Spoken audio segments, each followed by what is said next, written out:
My name is Arun Jagtiani, and I'm a proud St. Maarten. In a few short weeks, our country is going to be heading to the polls to elect 15 new members to Parliament. There's 126 candidates from 9 different political parties that are contesting this election, and I think the entire voting population could benefit from knowing a little bit more about who these candidates are.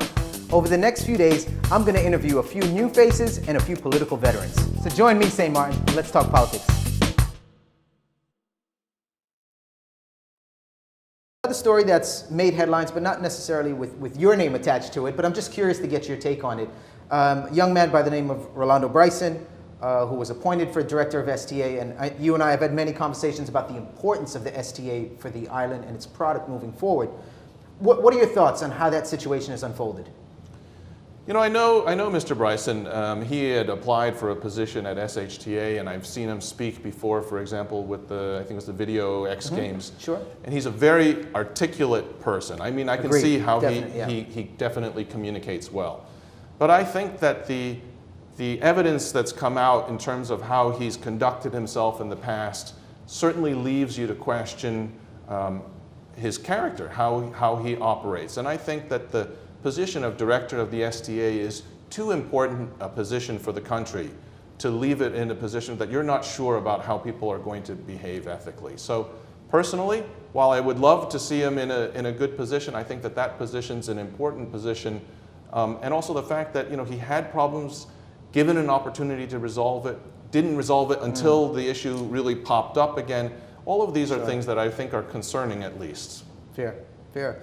I want to ask you a loaded question now, and we'll try to keep the answer short and sweet, although I know you could probably go on for hours on these topics. It's 3 questions in one, so to speak. First of all, would you agree with the statement that as a country, we are essentially going to be paralyzed if we don't address the dump, Gebe, and our internet/cell phone services on the island? My thought is if we continue to fall behind in these 3 areas, forget about all the foreign investment, everything. It's all pointless because with those 3, I think we're going to crumble as a nation. Would you agree with that statement, or is that too much of a doomsday scenario? I would agree with it. You know, look, again, we've talked about it. The world's changing. Internet is no longer a luxury. It's a basic utility. You need it. And actually, even if you look at it from an education perspective, St. Maarten would benefit better than most other countries from all of the educational possibilities that are available by internet. Sure. And by not having high quality internet that people can use, I think it really is a disservice to our country. Absolutely. Also, as small businesses, you know that. A lot of solutions nowadays are cloud-based solutions. Absolutely. You know, you see businesses look at those at those possibilities, but you say, I can't do it because I don't trust my internet access. Right. And it's also too expensive. If you compare what we pay compared to other countries, Don't get me that's started something on that that. needs Yes. to be addressed. The dump, for sure, it's a health risk. Remember, it's a problem that's evolved over time. Of course. And I'm going to go out on a limb, and I'm going to say, you know what? I believe that we've been talking about a waste-to-energy plant for so long that, in my opinion, it's only, again, because this constant changing of government, this greed, corruption factor, that's the only reason these projects don't continue and finish, is because we don't start it clean. So start it the same way we've done the hospital, a waste to energy, some sort of a plan for the dump has to be put into place. Has any consideration been given to maybe export the garbage? There's other bigger industrial countries out there that are doing waste to energy. Is there a market for us to just ship the garbage to those, or is I suspect not. I suspect it's too expensive.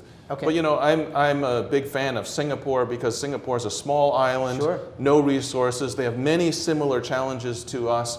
If you go online, if you look, they have a video about how they manage their waste, their landfill. It's amazing what other people do with their stuff. So I think we don't need to recreate the wheel. There's lessons we can learn from other people. And that's why I don't understand why this process starts, stops. It's something that there's a right solution for it. Again, if you do it in an open and transparent manner, I believe that we should be able to accomplish something quickly. Sure. And what about the GB? What's just a frustration from the whole community? I think I'll sigh for everybody on that. What are your thoughts on that, and what would the DP propose to improve that situation?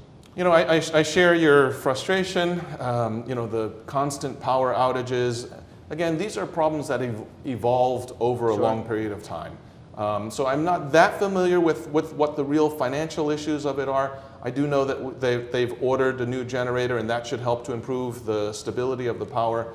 But again, we do need to look at alternate energies and start looking at how do you have an energy policy plan that takes that into account. Because it is complicated, because if you look at it, if you put a solid energy plan into place, an alternate energy plan, you're actually building a double infrastructure. Sure. So on the short term, the best investment is in conservation. You know, you still go into places, you see them with incandescent light bulbs, you still see them with, you know, inefficient air conditioners. So actually the best expenditure investment is how to reduce our energy consumption, because that's a guaranteed payback, right? Fair. So Fair. I think that's our first step, is to incentivize that type of investment. Okay. Thank you so much for being candid with us on all topics. And one more question I'd love you to be candid about. As Minister of Health, I'm very curious, and even social development and labor for that matter, I'm curious to know your thoughts on a possible cannabis industry in St. Maarten, both recreational and medicinal. You know, we've had this conversation Yes. in the past, and this is a topic that is sort of flourishing throughout the Caribbean. Sure. And this is a topic, as you well know, is been discussed globally. You know, I do believe that as a first step, it would make sense to look at the medicinal use of marijuana. Fair. There's a lot of discussions about how it helps, in particular, patients who are going through chemotherapy. Yes. There's a number of medical applications to it. And I think as a starting point, because, you know, we're a very religious culture, there's very, Sure. you know, sort of strict culture, and I think that it takes time for people to kind of adjust their comfort level with different topics, and I think cannabis is one of those.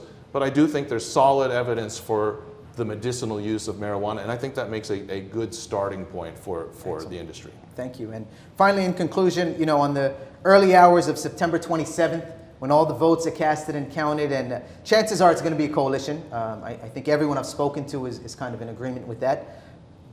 When you're sitting around the table, and, you know, hopefully DP's there with a few seats at the table, is there somebody you would prefer to form a coalition with? Wow, that's a loaded question. Yes. You know, I think the reality is you have to look at who the party, who the winner of the seats are going to be. So in other words, Yeah. if you just say it's a UP or NA, you know, it wouldn't be fair, because it really does depend on the personalities of the people who actually win, right? Yes. Because I believe the country needs stability. So if you have a party whose, let's say, ideologies might be, you know, in sync, but if the people who actually won the seats are people that you don't feel are stable, trustworthy people, that's got to play a role in how you go forward. And so I think the country really needs stability. I mean, I've seen how much I've done in 9 months, and you know, obviously there's a learning curve to when you come in, and I think to myself, gosh, with all the things we've done in 9 months, imagine if you had 4 years, we could, you know, this country could rock. Well, we certainly wish you the best of luck come September 26th. Thank you so much for being candid with us. Thank you for your time and taking time out of your busy schedule. He's the #2 candidate on the DP list, Honorable Minister Emil Lee. Please, in conclusion, we'd love for you to say a few words to the voters to encourage them to cast their vote. My name's Emil Lee. I'm the #2 candidate on the DP list. And I believe in the last 9 months, I've shown the country that we have a solid plan forward. I think we've put the foundations in there for revolutionary change for the country. We're talking about a new hospital, we're talking about labor reform, we're talking about national health insurance, where we would give health insurance to all the people of the island. All I'm asking for is your support so that I can continue with our good work. Thank you very much.